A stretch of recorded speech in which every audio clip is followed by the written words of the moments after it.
My name is Dr. Anthony Levatino.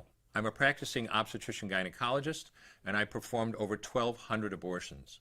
Today I'm going to describe a first trimester medical abortion. This is a procedure in which the mother swallows pills in order to terminate her baby, and it is performed up to the 10th week of pregnancy. The procedure involves 2 steps. Step 1.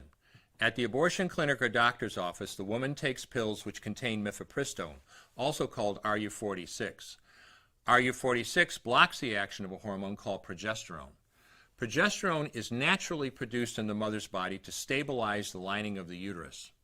When RU46 blocks progesterone, the lining of the mother's uterus breaks down, cutting off blood and nourishment to the baby, who then dies inside the mother's womb.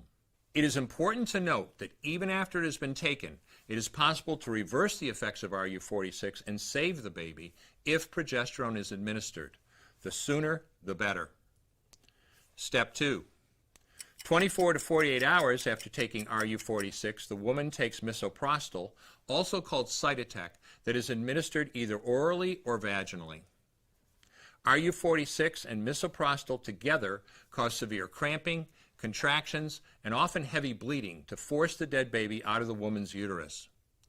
The process can be very intense and painful, and the bleeding and contractions can last from a few hours to several days. While she could lose her baby any time and anywhere during this process, the woman will often sit on a toilet as she prepares to expel the child, which she will then flush. She may even see her dead baby within the pregnancy sac. At 9 weeks, for example, the baby will be almost an inch long, and if she looks carefully, she might be able to count the fingers and toes. After she has disposed of her baby, the woman may have bleeding and spotting for several weeks. Bleeding lasts, on average, 9 to 16 days. 8% of women bleed more than 30 days, and 1% require hospitalization because of heavy bleeding. The failure rate increases as the pregnancy progresses. If failure occurs, she will usually be offered a surgical abortion.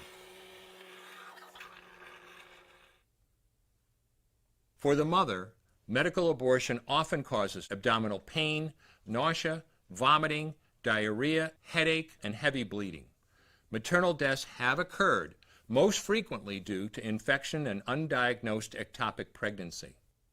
As I mentioned at the beginning, I'm Dr. Anthony Levatino, and in the early part of my career as an OBGYN, I performed over 1,200 abortions.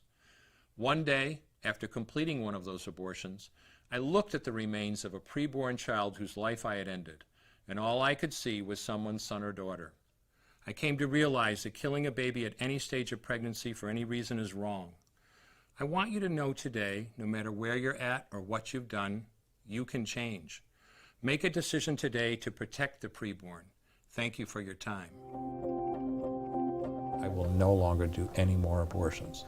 When you finally figure out that killing a baby that big for money is wrong, that it doesn't take you too long to figure out it doesn't matter if the baby is this big or this big or this big or maybe even this big, it's all the same.